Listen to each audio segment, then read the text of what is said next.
سڵاو ڕێز بوویەوە بینەرانی خۆشەویستی تەلەڤیزیۆنی کۆمەڵا بەگەشت هەواڵەکانی ئەمڕۆی شەممە لە خزمەتیەوەی ئازیزداین.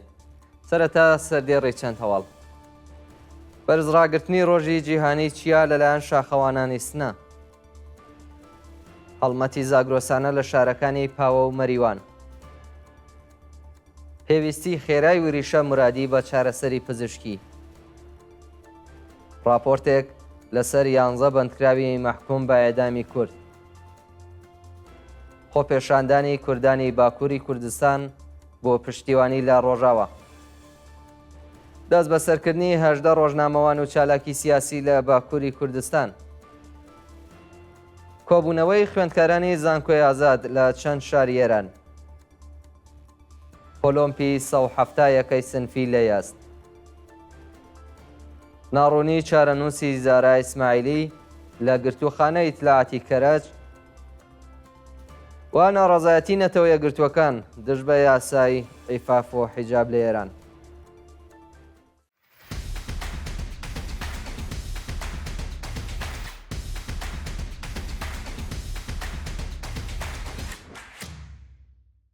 بەرزڕاگرتنی ڕۆژی جیهانی چیە لەلایەن شاخەوانانی سنە. بەپێی هەواڵی گەیشتوو ڕۆژی هەینی 23 سەرماوەزی 1403 هەتاوی کۆمەڵێک لە شاخەوانانی شاری سنە و ژینگە دۆستان بەسەر چیای ئاویێردا سەرکەوتن و پەیامی یەکگرتووی و پشتیوانیان بۆ ڕۆژاوای کوردستان دووپات کردەوە. بەشداربوانی ئەو چالاکیە بە بەدەستەوەگرتنی پلاگارد و وتنەوەی درۆژ پشتیوانی خۆیان لە ڕۆژاوای کوردستان دووپات کردەوە و هێرشەکانی دەوڵەتی تورکیا و بەکرێ گیراوە جیهادیەکانی سەر بە وڵاتیان بۆ سەر خەڵکی ئازادی خوازی ڕۆژاوا بە توندی شەرمەزار کرد. چالاکوانانی شاری سنە داوایان لە کۆمەلگای جیهانی کرد ڕێگە لە هێرشەکانی تورکیا و ژێنۆسایدی گەلی کورد لە پارچەی ڕۆژاوای کوردستان بگرن. هەڵمەتی زاگرۆسانە لە شارەکانی پاوە و مەریوان. ڕۆژی هەینی کۆمەڵێک لە ژینگە دۆستان لە شارەکانی پاوە و مەریوان بەشداری هەڵمەتی زاگرۆسانە بوون و دەیان دەنگی بەڕوونەمامیان لە دەوروبەری ئەو دوو شارەدا چاند. بەشداربوانی ئەو چالاکیە کە زۆربەیان ژنان و منداڵان بوون جەختیان لەسەر گرنگی ژینگە کردەوە و ڕایان گەیاند سروشت دایکە و ئەبێ ڕێزی لێبگیرێت.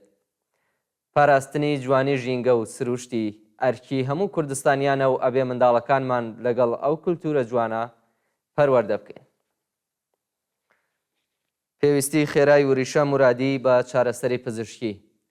بە پێی راپۆرتی کانونی مافی مرۆڤ ئێران وریشە مرادی بەندکراوی سیاسی مەحکوم بە ئێدام پێویستی خێرای بە دەرمان لە دەروەی زیندان هەیە، بەڵام بەرپرسانی زیندانیەڤین ناوبراویان لە دەستڕاگەشتن بە دەرمان بێبەش کردووە. بە پێی ئەو راپۆرتە وریشە مرادی بەهۆی مانگرتن لە خواردن تووشی خوێنبەربوونی ڕێخۆڵە بووە و پێویستی خێرای بە چارەسەری پزیشکی هەیە. ماوەیەک لەمەوبەر ئەو بەندکراوە سیاسی ڕەوانەی ناوەندە دەرمانیەکان کرا، بەڵام بەبێ وەرگرتنی چارەسەری پزیشکی گەڕێنرایەوە بۆ زیندان. بەرپرسانی زیندانی ئەڤین ئەو چالاکوانەیان لە دەستڕاگەشتن بە پارێزەر و پەیوەندی لەگەڵ بنەماڵەکەی بێبەش کردووە. ڕێکخراوەکانی مافی مرۆڤ سەبارەت بە سازبوونی مەترسی لەسەر ژیانی ئەو بەندکراوە هۆشداریان بە کۆماری ئیسلامی داوە و خوازیاری هەڵوەشاندنەوەی سزای سێدارەی پەخشان عەزیزی و وریشە مرادی و ئازادی بێ شەرت و مەرجیان. راپۆرتێک لەسەر 11 بەندکراوی مەحکوم بە ئێدامی کورد. بە پێی راپۆرتی کانونی مافی مرۆڤی کوردستان 11 شارۆمەند و چالاکی سیاسی کورد بە ئێدام مەحکوم کراون و ئەگەری سەپاندنی سزای سێدارە بەسەر 8 بەندکراوی دیکەش لە ئارادایە. بە پێی ئەو راپۆرتە 11 بەندکراو کە زۆربەیان لە دەست بەسەرکراوانی شۆڕشی ژینا بوون لە دۆخێکی زۆر خراپدا ئەشکەنجە و ئازار دەدرێن و لە دەستڕاگەشتن بە پارێزەر بێبەش کراون. 6 بەندکراو بە ناوەکانی پەخشان عەزیزی، وریشە مرادی، حاتم ئۆزدەمیر، یوسف ئەحمەدی، مهراب عەبدوڵڵازادە و حەمید حسێن نژاد بە تۆمەتی بێبنەمای بەغی و محاربە بە ئێدام مەحکوم کراون. پەروەندەی 4 کەسیان ڕەوانەی دیوانی باڵای وڵات کراوە، بەڵام حکمی ئەعدامی حاتم ئۆزدەمیر و یوسف ئەحمەدی پڕڕاست کراوەتەوە و ئەگەری هەیە لە سێدارە بدرێن. هەروەها 5 بەندکراوی دیکە بە ناوەکانی شاهین وەساف، ئازاد شجاعی، ڕەسوڵ ئەحمەد ڕەسوڵ، ئیدریس ئالی و ناسر بەکرزادە بە تۆمەتی بێبنەمای سیخڕی بۆ ئیسرائیل لە دادگای ئینقلابی ورمێ بە ئێدام محکوم کراون. شایانی باسە کە چارەنووسی 8 بەندکراوی شۆڕشی ژینا لە زیندانەکانی ورمێ و بۆکان بە ناڕوونی ماوەتەوە. خۆپێشاندانی کوردانی باکووری کوردستان بۆ پشتیوانی لە ڕۆژاوە. ڕۆژی هەینی 23 سەرماوەز خەڵکی شارەکانی ئامەد و نەسیبیان لە باکووری کوردستان بۆ پشتیوانی لە ڕۆژاوای کوردستان کۆبوونەوە. بەپێی راپۆرتەکان کۆمەڵێک لە چالاکانی سیاسی شاری ئامەد و خەڵکی ئازادی خوازی ئەو شارە لە کۆبوونەوەیەکدا وێڕای پاڵپشتیکردن لە ڕۆژاوای کوردستان خوازیاری ڕاگررتنی داگیرکاریەکانی تورکیا و گروپی ئیسلامگەراکان بۆ سەرەو بەشەی کوردستان بوون. لە شاری نەسیڤیان کۆمەڵێک لە ژنانی تێکۆشەر لەسەر سنووری خامیشلو مانیان گرت و کۆمەڵێک لە چالاکانی سیاسی و مەدەنیش بۆ پشتیوانیکردنیان ڕێپێوانیان کرد.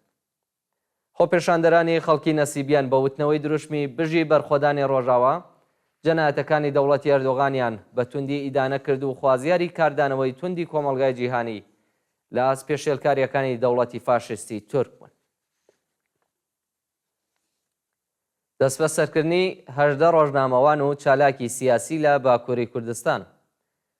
ڕۆژی هەینی 23 سەرماوەز پۆلیسی ئەمنیەتی تورکیا 3 کەسی لە شاری وان و 15 کەسی لە شارەکانی ئانکارا، ئیستانبول و ئەزمیر دەست بەسەر کرد. بەپێی راپۆرتەکان هارون ئۆکای هاوسەرۆکی حیزبی ناوچە دموکراتیکەکان و فیکرە دۆغان هاوسەرۆکی شۆڕای شاری وان لەگەڵ مستەفا دونەر لەلایەن پۆلیسەوە دەست بەسەر کراون. لە شاری ئانکارا، ئیستانبول و ئەزمیر 15 چالاکی سیاسی وەکو گۆنەش گوموش سەرۆکی حیزبی کرێکارانی سۆسیالیست لەلایەن هێزە ئەمنیەتیەکانی تورکیاوە دەست بەسەر و ڕەوانەی زیندان کراون. کۆبوونەوەی خوێندکارانی دانیشگای ئازاد لە چەند شاری ئێران. ڕۆژی هەینی 23 سەرماوەز کۆمەڵێک لە خوێندکارانی زانکۆی زانیاری پزیشکی ئازاد لە شارەکانی مەشەد، تاران، خۆڕەماوە و بروجێرد دشت بە گرانی شەهریای خوێندن کۆبوونەوە. خوێندکارانی زانکۆی ئازاد لە ئاچوونەسەرەوەی سێهێندەیی نرخی شەهریەی هەر ترمی خوێندن ناڕازین و دەڵێن وەزارەتی پەروەردە سیستمی چینایەتی هێناوەتە نێو پرۆسەی خوێندن و کەسێک پارەی بۆ درێژەدان بە خوێندن نەبێت واز لە زانکۆ و داهاتووی دێنێت. ناڕازیان بە کۆبوونەوە لە بەردەم کۆلیجەکانیان خوازیاری بەکردەوە دەراتنی بەڵێنەکانی دەوڵەت بۆ کەمکردنەوەی هەزینەکانی خوێندن بوون. پۆلۆمپی 170 یەکەی سنفی لە یەست. سەرۆکی ناوەندی بێهداشتی یەزد ڕایگەیاند 170 یەکەی سنفی لەو شارستانە بە بیانووی دامەزراندنی کرێکارانی ئەفغانستانی پۆلۆم کراون. ئەو بەرپرسە دەوڵەتیە لە درێژەی قسەکانیدا ڕایگەیاند کە سەردانی 330 یەکەی سنفیان کردووە و بە خاوەنکارەکانیان ڕاگەیاندووە کە نابێت لە کرێکارانی ئەفغانستانی بەتایبەت لە ناوەندەکانی بەرهەمهێنان و بڵاوکردنەوەی خۆراک کەڵک وەربگرن. سیستمی فاشیستی کۆماری ئیسلامی بە شارۆمەندانی ئەفغانستانی دەڵێت ئەتباعی بێگانە و لە خزمەتگوزاری کۆمەڵایەتی بێبەشیان دەکات. ناڕوونی چارەنووسی زارا ئیسماعیلی لە گرتوخانەی ئیتلاعاتی کەرەج. زارا ئیسماعیلی هونەرمەند و گۆرانیبێژی خەڵکی کەرەج زیاتر لە 4 مانگە لەلایەن مامورانی ئیدارەی ئیتلاعاتەوە دەست بەسەر کراوە و چارەنووسی بە ناڕوونی ماوەتەوە. زارا ئیسماعیلی ڕۆژی پێنجشەممە 4 گەلاوێش لەلایەن هێزەکانی ڕەژیمەوە لە ماڵەکەی خۆیدا لە شاری کەرەج دەست بەسەر کرا. ناوبراو بەبێ حیجابی ئیجباری لەسەر شەقام ویدیۆی کلیپی تۆمار دەکرد و لە تۆڕە کۆمەڵایەتیەکاندا بڵاوی دەکردەوە بۆ بۆنەوە لەلایەن ئیدارەی ئیتلاعاتەوە دەست بەسەر و ماوەی 4 مانگە چارەنووسی بە ناڕوونی ماوەتەوە. مانگرتن لە خواردنی حەمزە دەروێش لە زیندانی ڕەشت. حەمزە دەروێش بەندکراوی سیاسی ڕاگیراو لە زیندانی لاکانی ڕەشت لە ناڕەزایەتی بە ڕاگوێزانی بۆ بەندی تاکە کەسی مانی لە خواردن گرتووە. حەمزە دەروێش لە زیندانەوە نامەی بۆ راپۆرتێری تایبەتی نەتەوەی گرتووەکان ناردبوو. هەر بۆ بۆنەوە ڕۆژەی چوارشەممە 21 سەرماوەز بۆ بەندی تاکە کەسی گوازرایەوە. ناوبراو لە ناڕەزایەتی بە هەڵسوکەوتی نامرۆڤانەی مامورانی حکوومەتمانی لە خواردن گرتووە و لە وەڵامدا بەرپرسانی زیندانی لاکانی ڕەشت ئەو بەندکراوەیان لە دەستڕاگەیشتن بە دەرمانیش بێبەش کردووە. و دوایین هەواڵمان سەبارەتە بە ناڕەزایەتی نەتەوە یەکگرتووەکان دەست بە یاسای عیفاف و حیجاب لە ئێران. لە درێژەی کاردانەوەکان بەرامبەر بە یاسای عیفاف و حیجاب لە ئێران کۆمەڵێک لە کارناسانی سەر بە نەتەوە یەکگرتوەکان لە بەیاننامەیەکدا پەسەندکردنی ئەو گەڵاڵەیان مەحکوم کرد و خوازیاری هەڵوەشانەوەی بوون. کارناسانی سەر بە نەتەوە یەکگرتوەکان یاسای تازای عیفاف و حیجابیان بە کۆنتڕۆڵی زۆرتری دەوڵەت لەسەر جەستەی ژنان وەسف کرد و ڕایگەیاند کۆماری ئیسلامی بە پەسەندکردنی ئەو لایەحەیە دەستڕێژی کردوتە سەر ماف و ئازادی ژنان. واژۆکارانی ئەو بەیاننامە داوایان لە کۆماری ئیسلامی کرد بە زووترین کات ئەو یاسا نامرۆڤانەیە هەڵوەشێنێتەوە و کۆتایی بە سەرکوتی سیستماتیکی ژنان بێنێت. کارناسانی سەر بە نەتەوە یەکگرتوەکان هەروەها سزای زیندان و جەریمەی ماڵی قورسیان بەسەر ژنانی دژبەری حیجابی ئیجباری لە ئێران بە توندی مەحکوم کرد و خوازیاری کۆتایی هێنان بە سەرکوتی وەحشیانەی ژنان بوون. بەڵێ بینەرانی خۆشەویست گەشتیاوەڵەکانی ئەمڕۆتان پێشکەش کرا. کات و ساتێکی خۆش بۆ هەموو لایەکتان.